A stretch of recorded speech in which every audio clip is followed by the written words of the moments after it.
Hello everybody and welcome to the painting channel. Starting out by painting a Silver Knight with Great Bow from the Dark Souls board game. I've primed this model in a matte gray color and we're gonna start by basing it with some gunmetal from the Army Painter, and we're gonna be putting this over almost everywhere. The plate mail, the chain mail, the arrow, pretty much everywhere except for the actual bow and the cloth in the back. And just make sure you get good coverage. Take your time with it. The next color we're going to use is Greedy Gold by the Army Painter. Make sure you give it a good shake. Now this paint is kind of liquidy. It's a little translucent. So to get good coverage, you're going to want to do probably 2 or 3 thin coats of it. Make sure you paint over the entirety of the actual bow itself. Don't worry if you get a little bit on the model. You can always go back with the gunmetal and clean it up in a later step. And just take your time with it. I'm using a medium base brush from Citadel. I recently picked up their brush set. I was previously using the Army Painter brush set, and I'm just testing them out and see how they work. I like the medium base brush. I like the tip that it has. It's kind of like a chunky tip, so it's good for basing. The bristles are a little stiffer, and I'm enjoying it.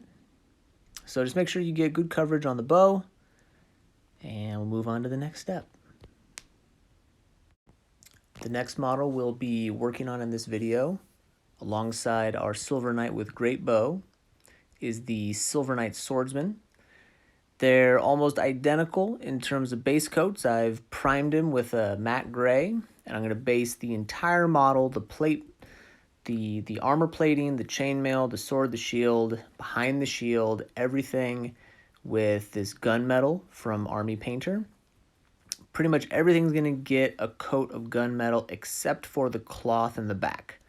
So just take your time, make sure you get good coverage, and we'll move on to the next step.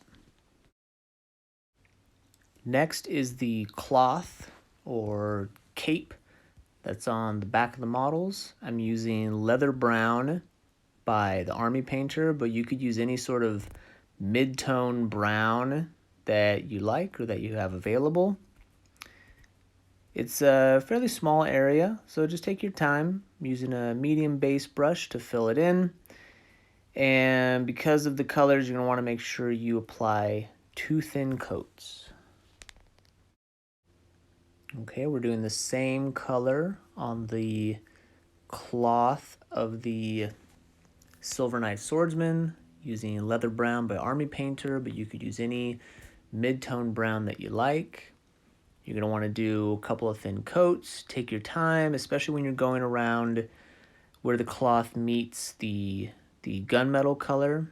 But don't worry if you get a little bit on it. You can always go back with gunmetal and clean it up.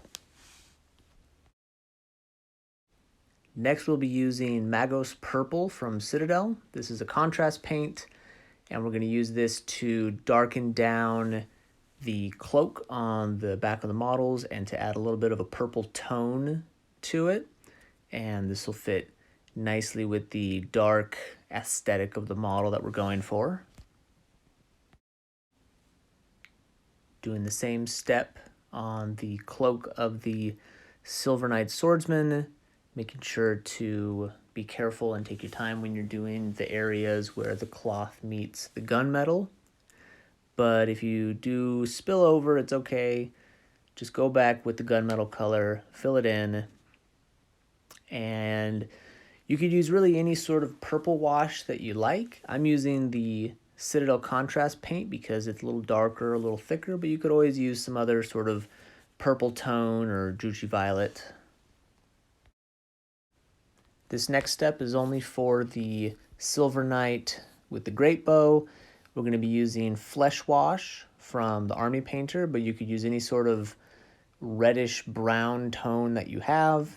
And we're going to be applying this using a medium shade brush. I'm going to be applying this just to the bow to sort of fill in the recesses and give it a sort of a darker tone and make the details really stand out. This next step we're going to do is going to really bring the model to life and make it pop. This is where we add the dark shade or the dark tone to all of the plate mail, the chain mail, the weapons, everything. I'm starting out with the Silver Knight Swordsman, and I'm using dark tone by the army painter, but you could use Nuln Oil or any sort of dark ink that you have. And this is going to look really nice. It's going to fill into all the recesses, make all the details really pop, and just tone down the whole model, which is perfect for the look that we're going for. The next step is to repeat the process on the Silver Knight with the great bow, covering all of the plate armor, the chainmail, the helm, the arrow itself, everywhere that doesn't have shade on it with a dark tone. I'm using dark tone by Army Painter. You could use Nuln Oil or anything else. You could use Basilicanum Gray contrast paint, whatever you have available. And this is going to make the whole model really pop out, make all the little details in the mail and the plate stand out nicely.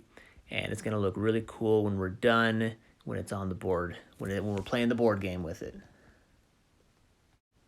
The final step to make these miniatures tabletop ready or battle ready or board game ready, whatever you want to call it, is to color in the base to match the rest of the game or match the rest of the force. I'm just going to color it in using matte black by Army Painter, but any sort of black or dark tone that you have will do. If you want, you could fill in the rims with some sort of color to differentiate between the models, but I'll just be coloring the entire thing matte black. When you're ready, repeat the process across all the miniatures, putting matte black on the base and the rim of the base to finish off our tabletop ready miniatures. There you have it. The miniatures are done, the details are popping out, and they look really cool. Perfect for the Dark Souls board game. You could always go in if you like and add some extra highlights, but this is just a battle-ready tutorial. Be sure to like and subscribe, follow the page, more videos coming soon on the Dark Souls.